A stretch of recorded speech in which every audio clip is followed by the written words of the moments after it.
Brave Australian man punches attacking kangaroo in the face to save his dog's life. During this hunting trip, Tompkins came upon a terrifying sight: his beloved dog Max gripped in the headlock of a kangaroo. Marco Festa Bianchet, a National Geographic explorer who studies kangaroos, stated succinctly that Tompkins was in danger of disembowelment. He was in danger, but Tompkins either didn't know or didn't care. He knew what he had to do. This is a typical scene from the Taronga Western Plains Zoo, known affectionately as the Dubbo Zoo in Australia. It's a place for peaceful observation of animals, a place that ostensibly finds the utmost in professional caretakers and zoologists. Yet in June 2016, one employee of the zoo performed a violent act against an animal in the wild, igniting a firestorm of controversy. When kangaroos fight each other in nature, they fight viciously, standing on their hind legs and punching each other with a set of claws. As such, the image of a boxing kangaroo became a national symbol for Australia. Regrettably, this fighting spirit often moved from symbolic to literal, as humans boxed unwitting kangaroos for sport and entertainment. All of these factors came into play in the story of Greg Tompkins.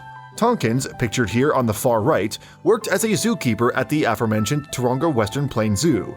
Animals were a big part of his life. He belonged to the Australian Pig Doggers and Hunters Association. Here, his dog Max poses with pride at a high-jumping contest. In the summer of 2016, in New South Wales, Tompkins took a group of human friends and his pup friend Max on a boar hunting trip. This trip was particularly special for the person on Tompkins' right in this photo. That man was Caleb Barwick, a 19-year-old suffering from Ewing sarcoma, a rare form of bone cancer most commonly seen in children adolescents. Barwick and his girlfriend, Brandy Wadwell, had set up a GoFundMe to help offset medical bills. Tompkins set up the hunting trip in part to lift his spirits. During this hunting trip, Tompkins came upon a terrifying sight: his beloved dog Max gripped in the headlock of a kangaroo. Marco Festa Bianchet, a National Geographic explorer who studies kangaroos, stated succinctly that Tompkins was in danger of disembowelment. He was in danger, but Tompkins either didn't know or didn't care. He knew what he had to do. He punched the kangaroo square in the face, effectively saving Max. As far as is known, this was the end of Tompkins and the kangaroo's quarrel. There's people on social media saying, "I know men like that, I bet they killed it afterwards." But that's just ridiculous, said one of Tompkins' hunting friends. He only threw the punch to redirect the animal, and afterwards there were a few nervous and relieved laughs, and then we just went on with getting Caleb a toner. As video of Tompkins punching the kangaroo went viral, reactions were swift and intense. PETA Australia condemned both Tompkins' punch and the initial hunting expedition itself. The animal rights organization stated in a Facebook post, "Punching a kangaroo in the face is neither brave nor funny. It's illegal, as is harassing native wildlife with dogs." Due to personal threats from internet users, Tompkins became afraid to leave his house. "It made me sick," said Tompkins' hunting partner, "when people were wishing this family man and dog died when the kangaroo wasn't even hurt." Other cultural reactions were more tongue-in-cheek, including this graffiti tribute. Unfortunately, Barwick, whom Tompkins had planned the trip for, succumbed to the disease on December 1st, 2016. A few days earlier, on November 27th, Barwick and Wadwell got married in Barwick's hospital room. On his GoFundMe page, Wadwell marveled at how little the amount of pain Barwick experienced seemed to affect his positive attitude. What do you think? Check out the video of Tompkins punching the kangaroo and decide for yourself. Did Tompkins do his duty protecting his dog, or did he go too far when he attacked the kangaroo? Tompkins is not the only person to try and fight an animal out of protective instincts. An unnamed woman in Libertyella, Texas, found a large snake crawling near her home. She decided to douse it in gasoline and set it ablaze. Unfortunately, she also set her house ablaze. She just didn't like snakes, I guess, said Libertyella Fire Chief David Wesselhoft. In Lee County, Georgia, 54-year-old Larry McElroy saw an armadillo near his home.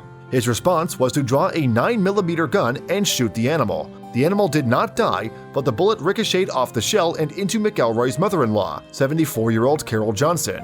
She was sitting in her recliner in her mobile home about 100 yards away. Luckily, she sustained no serious injuries.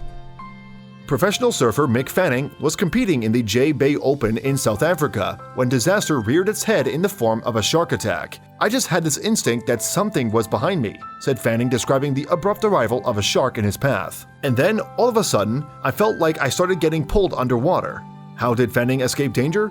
In his words, he punched it in the back. This quick-thinking attack is, in part, why Fanning was able to escape with just a small scratch on his hand, which surfer Kelly Slater posits is from the punch. The rest of the event was cancelled shortly after the incident. Take a look at the entire nerve-wracking shark attack here, but be warned, the images are intense and the commentators say some strong language. In Alberta, Canada, Will Gibb took his dogs Sasha and Mongo to a neighborhood Tim Hortons donut and coffee shop. That's when, in a flash, a cougar emerged from the woods and began attacking Sasha. Gibb acted immediately. I saw something wrapped around Sasha, so I ran up and punched it in the side of the head. At that point, I realized it was a cougar. Gibb and Sasha did their best to fight off the cougar, with Gibb continuously punching. Then the cougar set its sights on Mongo. I got between him and the cougar and started swinging and screaming at it, said Gibb. And then I reached down for the closest, biggest stick that I could find, and I ran back into the woods to go fight the cougar. Gibb wound up chasing the cougar away and getting his dogs away safely. When a bear bounded upon his dog Lacey in Placer County, California, Carl Moore wasn't about to let it intimidate him. "I ain't run from nothing. I never have in my whole life, and I ain't going to start now," he said to CBS Sacramento.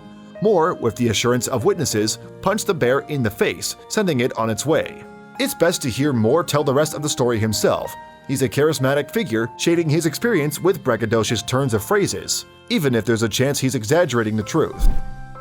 A Georgia man named David Quarterman took his dogs Sheba, Kush, and Cody out near some water, like he always did. And then Sheba was horrifically grabbed by an alligator, who held onto the dog tightly in its jaws. Quarterman rushed into the water and punched the alligator straight in the eye. When that alligator raised up out of the water with my dog in his mouth, he looked like something out of a Hollywood horror movie, said Quarterman. That adrenaline thing came over me. I think most people would have done the same thing. Sheba suffered from mild wounds and recovered fully. Johnny Bolton jump-kicked a bear reads like a bizarre 80s action movie, and yet it's real life.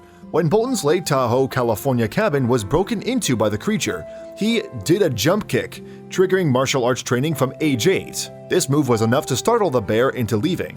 "I didn't make a decision, I just kicked," said Bolton, explaining his instantaneous decision. "I faced death, and that's a strange feeling when you do, and then you walk away with a big scratch." In Corpus Christi, Texas, Jennifer Sutcliffe and her unnamed husband found a venomous rattlesnake near their home. The husband quickly beheaded the snake with a shovel, but when he went down to pick up the remains, the rattlesnake's severed head bit him, injecting him with venom. They immediately went to the hospital and he recovered.